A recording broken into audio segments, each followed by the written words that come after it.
The Youth Livelihood Program is a government program that's implemented under the Ministry of Gender, Labour and Social Development. It's government's response to the high level of youth unemployment. This program was started in the financial year 2013-2014. In the last financial year, 2018-2019, the Auditor General audited the Youth Livelihood Program. He took 82 districts. Of these 82 districts, 45 billion shillings was dispersed. 10 billion shillings was recovered. This is only 23% recovery rates. What does this mean for a program that's expected to lift Uganda's youth out of unemployment and poverty? I'm your host, Iguma Gabriel, and welcome to Face the Citizens. To have the discussion with us today, we have from the Ministry of Gender, Labour and Social Development. She is a communications officer with the Youth Livelihood Program, Madam Diana Naturinda Makobore. Welcome to the show. Thank you, Gabriel. Right next to her, the Honorable Oscar Omony Otema. He is a Northern Uganda Youth Member of Parliament. Welcome to the show. Thank you. And finally, Jamila Mayanja. She is the founder of an organization called Smart Girls. They also an affiliate of the Youth Coalition on Electoral Democracy. Welcome to the show. Thank you for having me. All right. Actually, let me begin with you. Your organization is definitely looking at, how the young people are benefiting from the Youth Livelihood Program. Even before we look at what the Auditor General is saying, what have you found on the ground? So part of Smart Girls, one of the biggest programs that I do is called the Girls with Tools program. And the Girls with Tools program, I train and mentor girls in male-dominated careers. So when I train these girls in mechanics, welding, metal fabrications, and electricity installation. And after they train, my aim was when the Livelihood Fund was launched in 2013, and I, first of all, I was really sad that they had to make the rule of having just 30% of the group being female. I wanted it to be 50-50 being a female. And with the research I did already, the groups that were coming up, already that 30% wasn't put so much in consideration. So it really gave me an aim in 2015 when I started the Smart Girls and also starting the Girls with Tools program to train girls in male-dominated careers, but also to get them working so that they can create groups of their own to go and apply for the Livelihood Fund. But sadly to say, most of them were not successful to actually get the fund. Already, because I think coming into the years and maybe the fund not being so successful in getting back payments for the young people. So the later ladies that I trained and maybe the groups I mentored and some of the groups that were created for the young ladies, they were not so happy by getting the funds. And also, at the village level, most of the girls, they get married really young. So some of the girls who are already married, who are young mothers, sometimes were put down by the local leaders to say they were not considered young people to apply for the fund. So, yeah, that was mostly it. All right. Honorable, from Parliament's perspective, as a leader, particularly a youth leader, you have a very specific mandate to, monitor this Youth Livelihood Program. How is it doing from your perspective?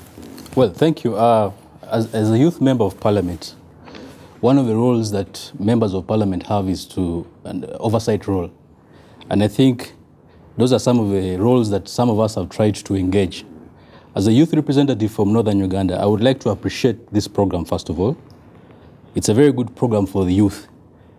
Government has tried its level best to put in quite a large sum of money to help the young people, especially the young people who are not employed. But however, there are quite a number of challenges. I engage with the youth leaders at the Youth Council. These are the people who are directly involved in handling this program.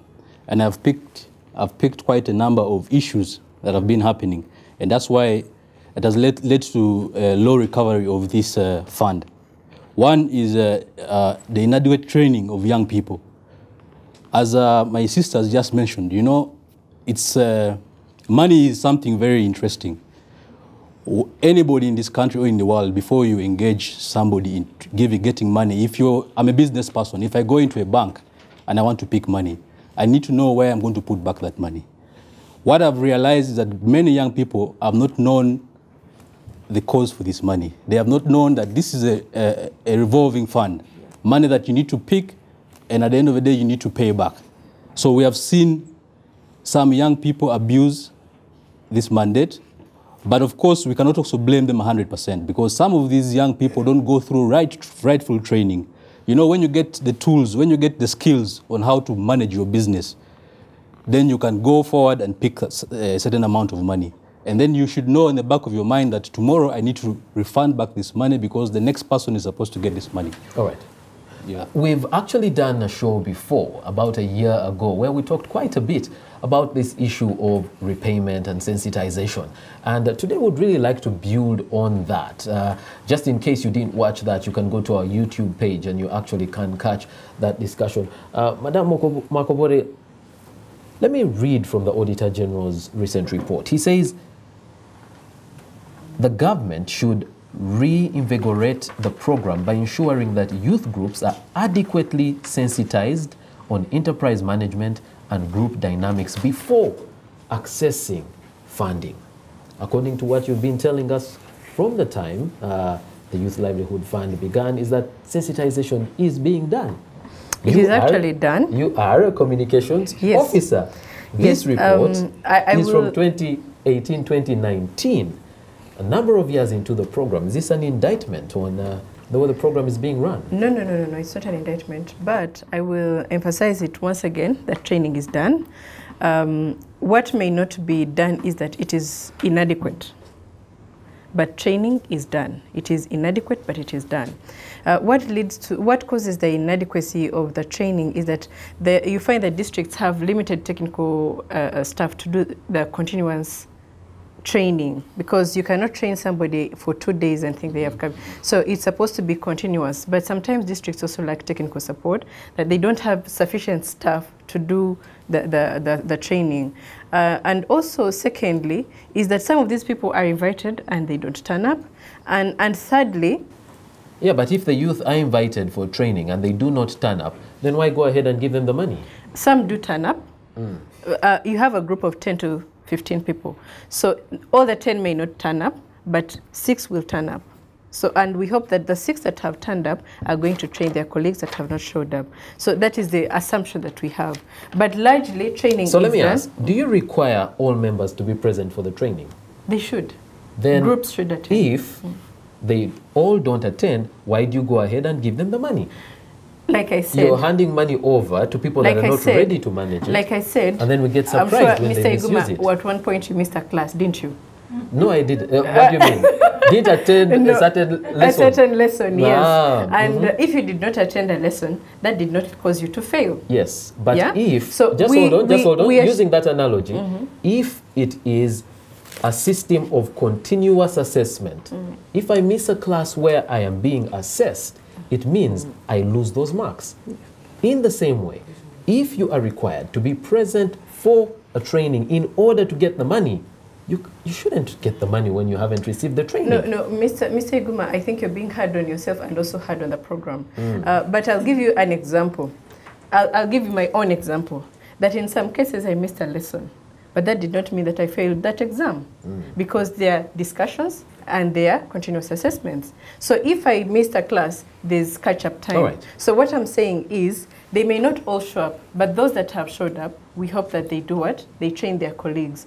And the training, we train in different things. We train in group dynamics, we train in enterprise management, we train in records management, we train in a number of things. And that is supposed to help them run their enterprises properly. Right. So it is, like I said already, the training is there, but it may be inadequate. Okay. When it comes to the issues of training, where should we be strengthening? On top of the training, I wish the fund would make sure to follow up, or they would have this in their budget as in their M&E, to make sure what they've trained is being implemented. You know, most of the groups that have that have received this fund, first of all, don't know that this is a return fund. Most of them think it's a grant. Yeah. Yes. Okay. Unfortunately, that keeps coming up. Every time the Youth Livelihood program is spoken about, the people talking about it seem to emphasize it's revolving, but when the people who receive the money are spoken to, they don't seem to know it's a revolving fund. No, that's they not think true, it is, Mr. Iguma. And in our audience here, we have some people that have benefited from the program, and they should be able to tell you that they are aware that it's a revolving fund, and they are aware that, and they have actually revolved that money. So it's not true that they do not know that it is a revolving fund. And it is not true that monitoring is not done, because monitoring is done. We all go to the field. And besides that, the districts do the monitoring. Okay. Yeah. Monitoring is largely in the hands of the local governments. Let's find out from Honorable Mon. You interact with these young people. Do they know they're supposed to pay this money back? Well, to be honest, I can give it 60%. Because we interact with these people, and we're always in touch with them. These are our voters, these are people who call us, these are people who give us feedbacks. And there are quite a number of weaknesses, really. And the information, like she said, the information is not trickling down so well to the young people. I think the people who are in charge at the district level or the sub-county level are not really doing a very, very good job. Yeah.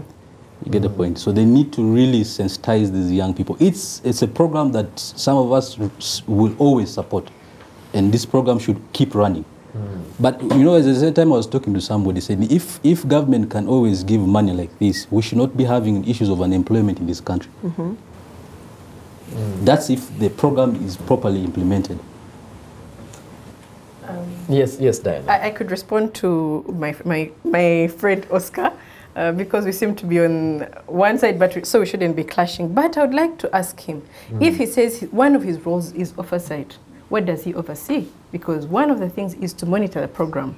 So what has he monitored if he thinks monitoring is not being done?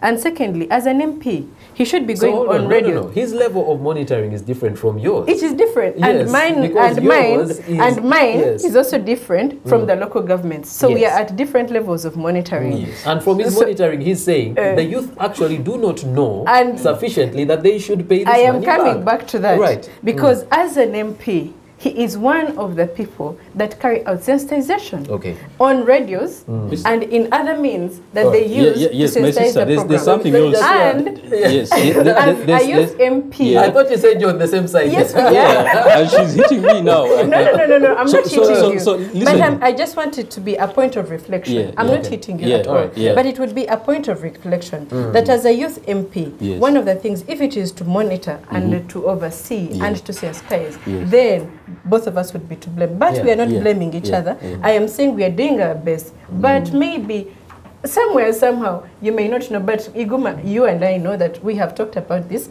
being a revolving fund and being... see, one other area I want to emphasize.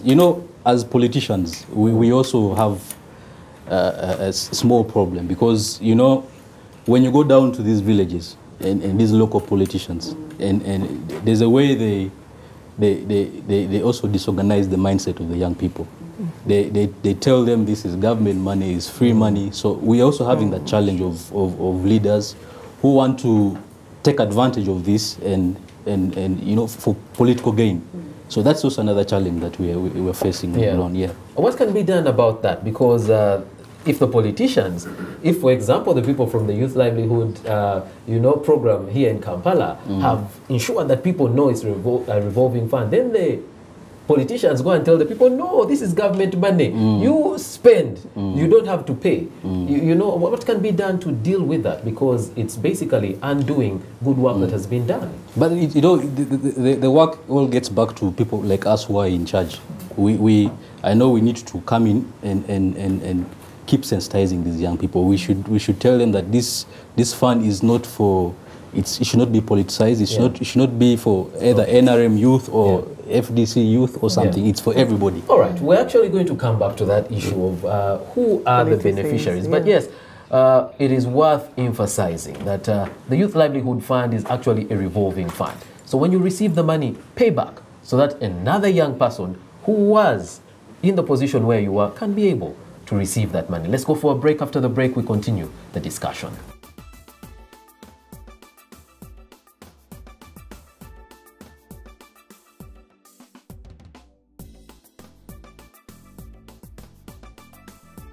Welcome back from the break. Thank you for staying with us here on Face the Citizens, a show where the citizens ask the duty bearers questions. Today we're looking at the Youth Livelihood Program. About a year ago, we actually reviewed this program. The Auditor General has written another report, and in his report, he discusses the Youth Livelihood Program, where he surveyed 82 districts. And in these districts, the recovery rate was very low, 23%. Today we ask, what does that mean for the Youth Livelihood Program? Having this discussion with us from the Ministry of Gender, Labour and Social Development, particularly from the Youth Livelihood Program, Ms. Diana Naturinda Makobore, from Parliament, representing the youth of Northern Uganda, the Honourable Oscar Omon Otema, and representing the young people from civil society, Jamila Mayanja. She is from Smart Girls Foundation.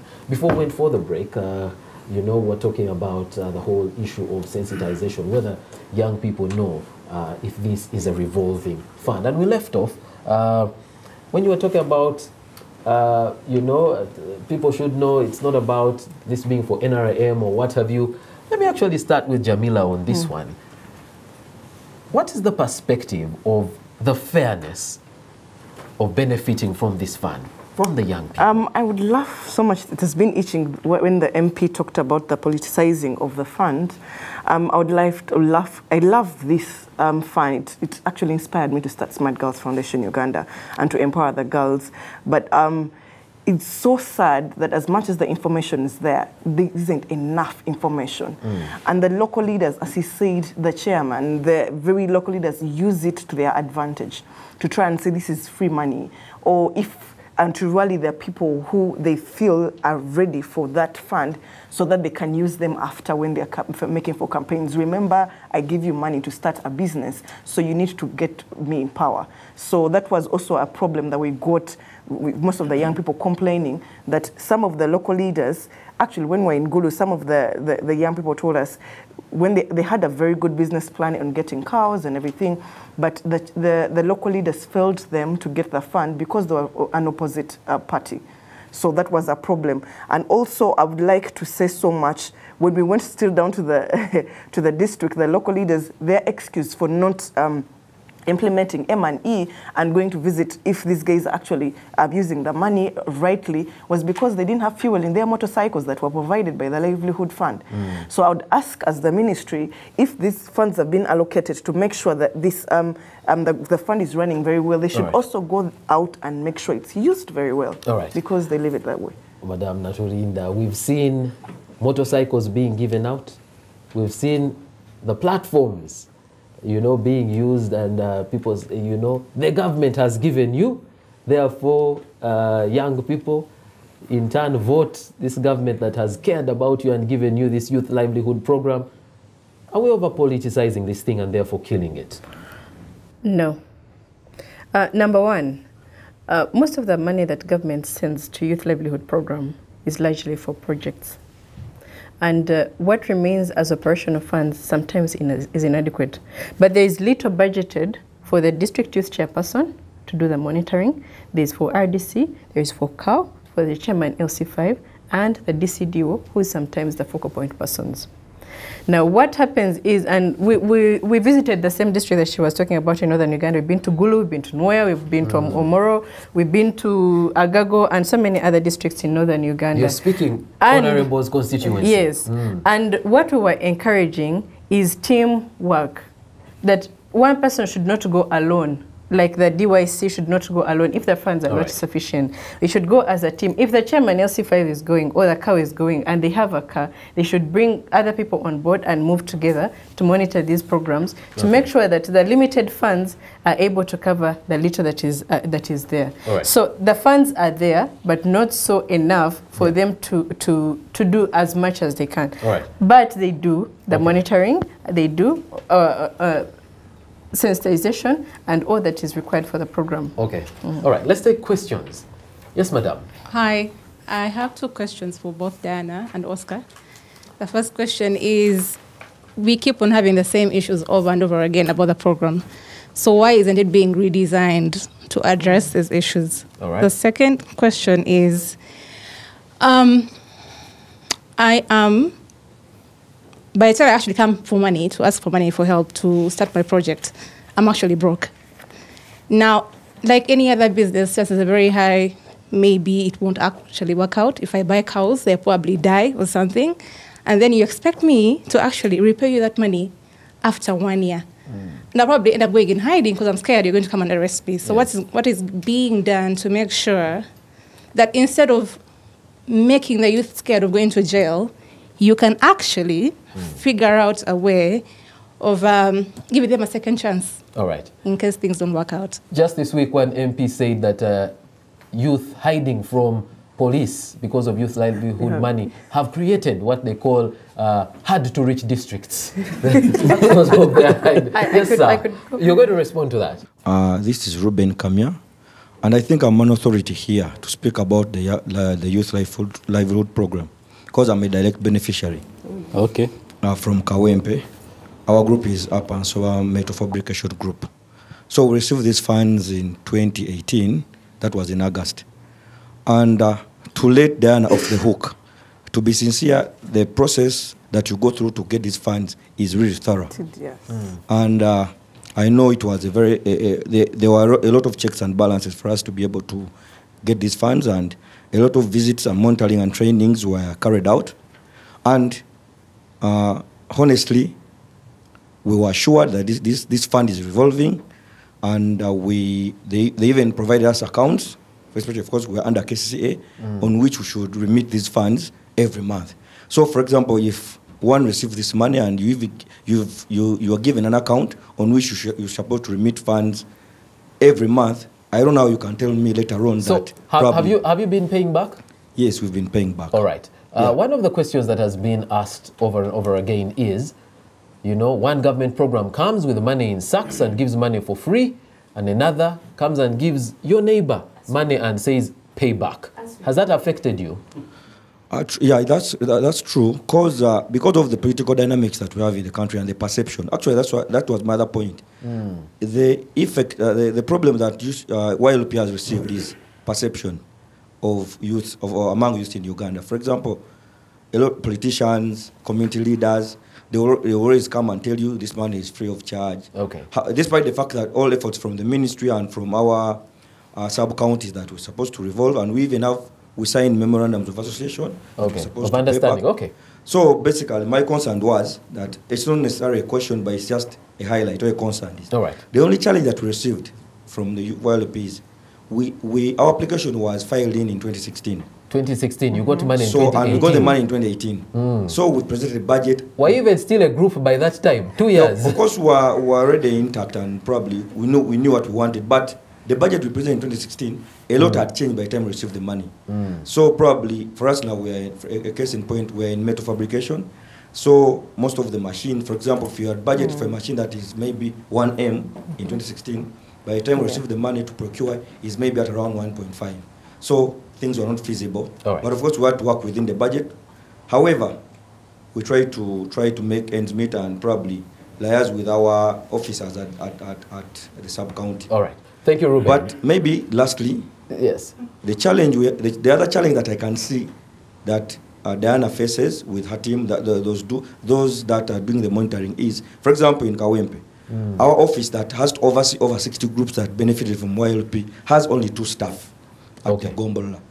So I just don't understand and find out how Martha and her team, for example, those are the colleagues in the YLP office, they have that capacity to be able to monitor all the groups around Kawempe. Okay. And the Auditor General's report actually does talk about that. Well, thank you very much. He said he's an authority on this thing. So let's receive one more question. Yes, sir. Okay, mine is not a question. Very quickly. It's just, mine is, just want to give an answer to the question that why is it that you think that this money is not supposed to be taken back. All right. We need your name, though. My name is Chero Emmanuel. I come from Karamoja. Yes, Emmanuel. The reason is that this money has been politicized. Diana, last time we were in this room discussing the same matter last year. Why people say that is because it only comes when election is near. When election is about, like now 2021 election is about. That's why this program is back. He has just told you that in 2016, that's when he applied. It's because in 2015, it's because in 2015... It goes with the political cycle. Yeah, it's because in 2015, it was there. And in 2016, after elections, it ended. Okay? So after, again, that saga, because 2021 elections, again, it's... Okay, that's why it resumed last year. All right. And now, so it's only when you stop that. That's when you become transparent. Secondly, working with local government is very difficult. They don't work on Friday. They come, okay? They begin their weekend on Thursdays, okay? Like they come to office at 10, by 2, 3, they have gone back to their homes. So working with local government is not a good thing. There is a chairman's office, youth chairman in every district. Why don't you make the best use of that one? There is a youth councillor, a lady and a gentleman. Always in every district council. Why don't you make the best use of this? Yeah, because and employ those young people. Yeah, why don't you make the best of the youth to manage their money? When you make a 60-year-old man to handle money of young people. Let's take a question from your neighbor, Emmanuel. They choose their family. Good afternoon. My name is Nabukenya Hilda, Yes, and I'm from Chambogo University. So I'm doing a course that deals with empowering persons with disabilities. So most people who talk about this program, I don't hear them mentioning the persons with the disabilities. Right. And yet, like when we are studying, they tell us we are focusing on empowering them, getting them employment, independence. So I'm wondering, where do they stand in this program? Yeah. Are they doing something for them? Are they benefiting? Because no one talks about them. Okay. Yeah, thank you. Actually, the last time we did the program, we had people, persons with disability represented. They should have been here today. Unfortunately, they got lost on their way to attend the show. That's why they're not in the room. But we always make an effort to involve them because this is a very vital, fund that they can benefit from as well. We're going to take a break. When we come back from the break, we'll have the panel respond to the questions that have been asked.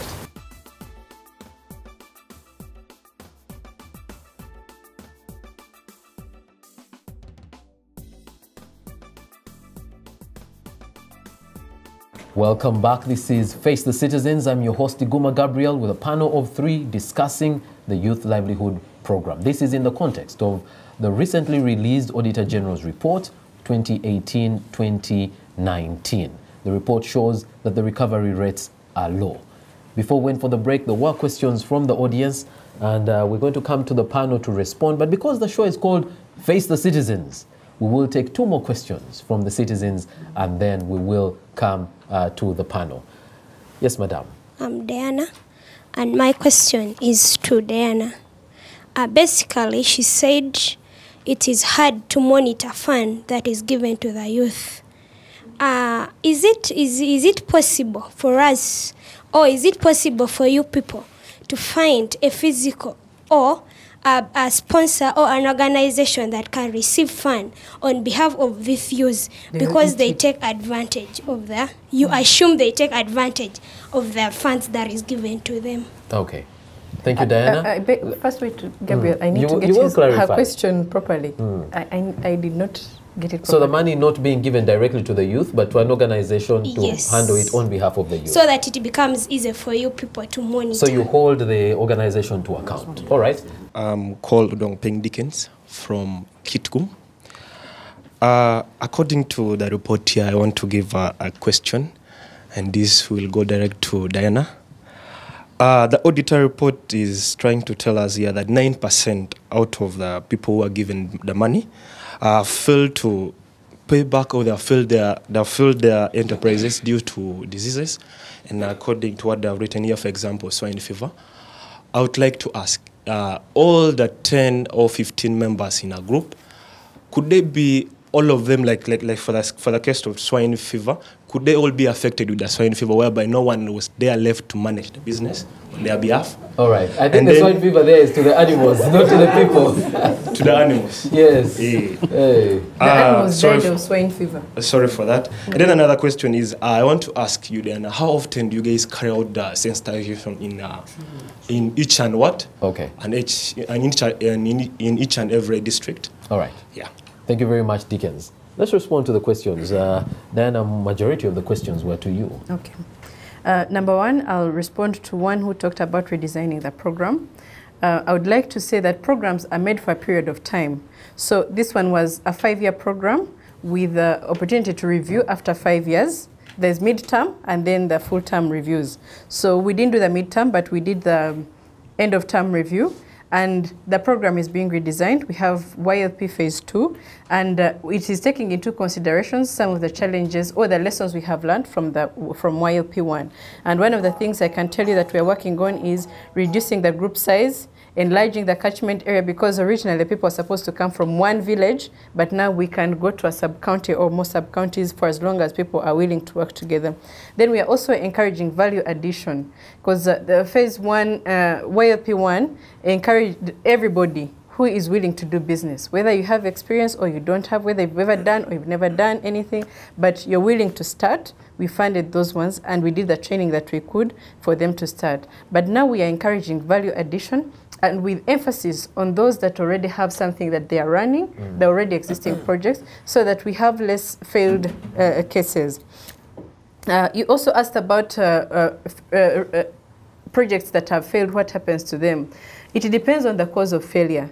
Number one, he has talked about swine flu. If the project is assessed and we realize that there were genuine reasons why the project failed, for example, the animals died of swine flu, and there's evidence and the report was written by the vet officer proving that it actually happened, then there are chances for refinancing that project. Right. And we give them more time to repay. Okay. So you're refinanced, and also your repayment period is extended. Let me pick one from the Auditor General's report. 65%. Basically, the groups disbursed, and after they shared the money. Those ones we arrest. Okay, those ones we arrest. But we also don't arrest immediately. We have to first convince them to regather. Then they account for the money, what they used it for. If they accept that they actually used the money and are willing to pay back, we don't arrest them. We give them time to reorganize themselves, pay back the money.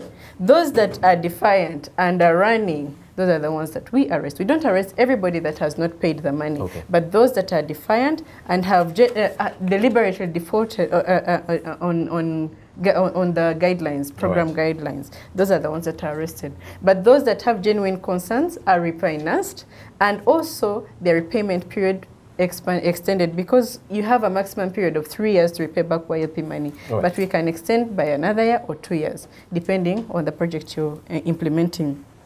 Then my colleague from Karamoja talked about elections.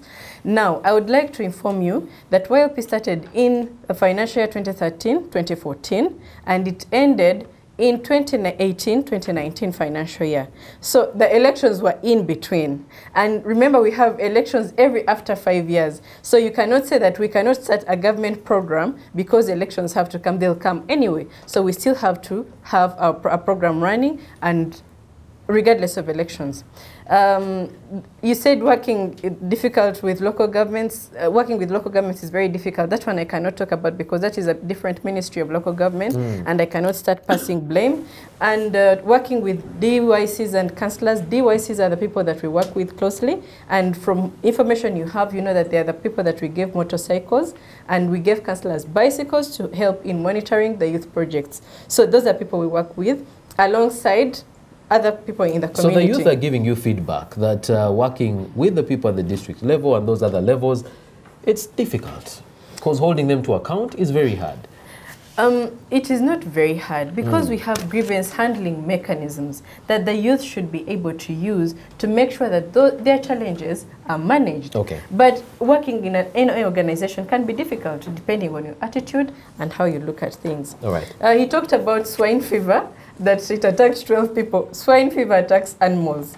And if it attacks them and it kills them quickly, I think I can give an example of coronavirus, which is known now. If it attacked, many people will die. So when swine flu comes, it may swipe out all the animals and they die. So what happens is that the vet officer has to write a report and then something will be done for them. Are there issues of connivance there? Have you ever had those kinds of issues? Oh, definitely. Connivance is there between the groups and the district officials, and they also share money. Those are corruption cases that we have had. All right. But they are handled on a case-by-case basis, okay, depending on the business, the evidence available. Let's hear from Honorable on the issue of let's hear. We're going to come to that, Honorable. Let's hear on the whole issue of working with the people at the district level. The young people are saying they're finding it difficult. Working with the CDOs and the politicians in the district. Well, as I'd said earlier, of course, you know, in Uganda, at that level of leadership, I'd mentioned it earlier that people use it as a stepping stone. You know, young people are very vulnerable to anyone can come in and change their mindset. I can, as a politician, come in and confuse a whole lot of these people. If they don't know their rights, then I send them to a wrong direction. So I think as the ministry responsible, because for us we do our oversight role, right, the ministry responsible needs to be supported, okay, in this line, because to really be, we also need to listen to the people, the beneficiaries. Okay. I'm happy that they are seeing that it's a problem, and we also need to come in and support them. Okay. Yeah. One of the things what Parliament does is it will scrutinize the Auditor General's report, and it will, you know, recommend actions. Yes. One of the things that the Auditor General found was that, you know, even when payments are made, there are districts, because their district, I think it's called fund recovery accounts. The fund recovery account. There are districts where they are either not remitting this money back to the center and they're keeping it on those accounts, or they're delaying to remit that money. The Auditor General found that. What can be done to resolve this problem? Well, some of these reports, as members of Parliament, definitely there are ways we bring this to the floor of Parliament. When we get information on issues like that, like now I'm a member of the Parliamentary Youth Affairs. Sometimes we get reports from the Ministry of Gender, issues concerning young people. Then if it's something that is so biting, we can actually bring it on the floor of Parliament, and then action is taken at that level. Yes. All right. Would like to find out from you on the question in relation to, you know, people with disabilities. What have you found on the ground? Are they actually included?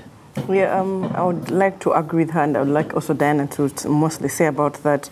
With most of the groups we actually found, we didn't find so many where the people with disabilities were involved, and some of the groups and some of the people that were working preferred to get those that have working abilities. So I would really love to also see in the future them being engaged so much, and of course the women also, because nowadays the ladies, it's and taking into special consideration what their circumstance is, because they may not play by the same standards. Yes, Diana. Okay, I wanted to talk about the youth with disabilities. They may find challenges joining a group because people will think they are not willing to work.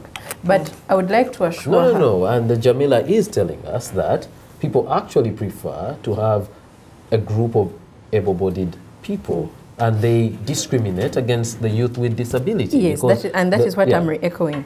But I would like to inform you that as a program, there's actually an advantage of having people with disabilities in your group, because it increases your chances of getting more money, and it increases opportunities of, there's that 1.5 they used to give girls going to university. What is it called?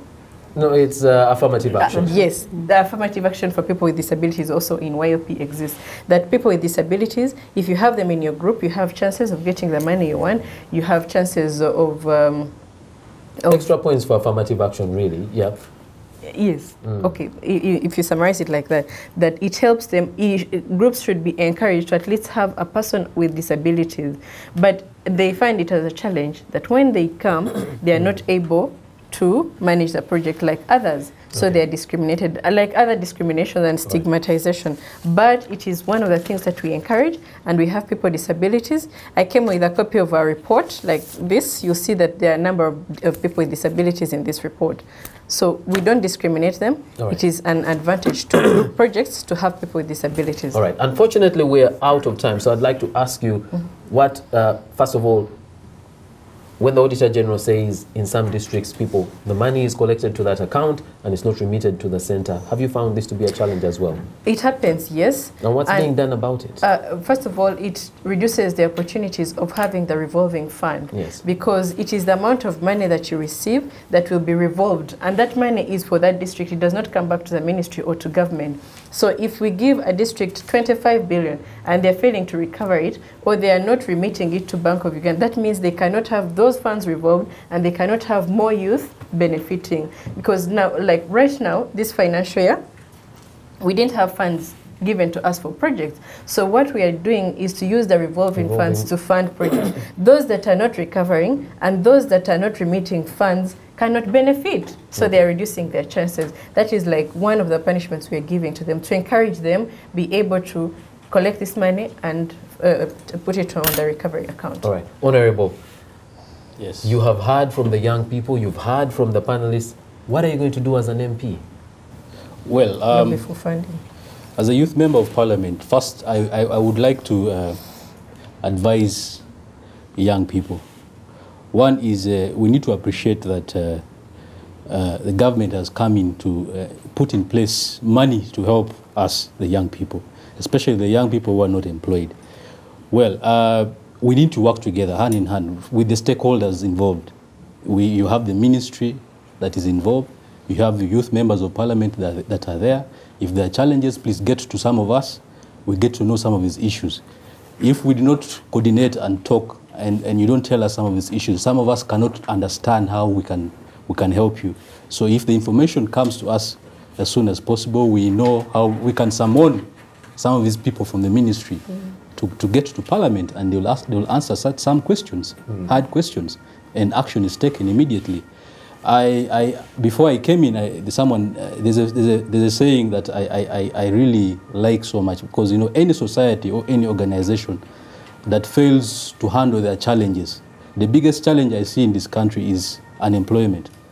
So if a government and the people in charge have failed to handle the issue of unemployment, then the society falls apart.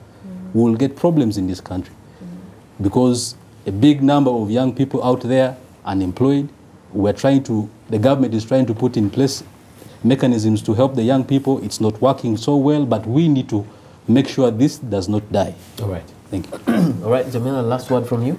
For me, the last word is I would love to tell the ministry, we as some of the young people, we're working to make sure we solve the issue of unemployment, and we hope they work with the young people.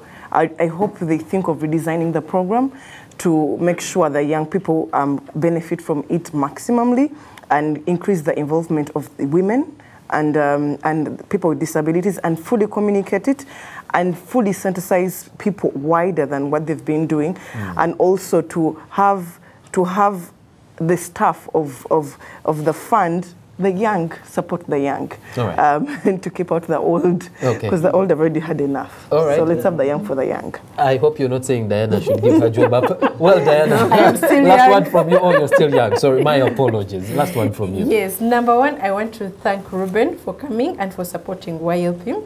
And I would like to apologize for the 2 years you spent chasing money, but that was for the rigorous effort to make sure that everything is clear and you get your money well. And I would like to encourage as many youth as possible to apply for the funds. And when you receive it, please use it well and recover it so that it benefits other people.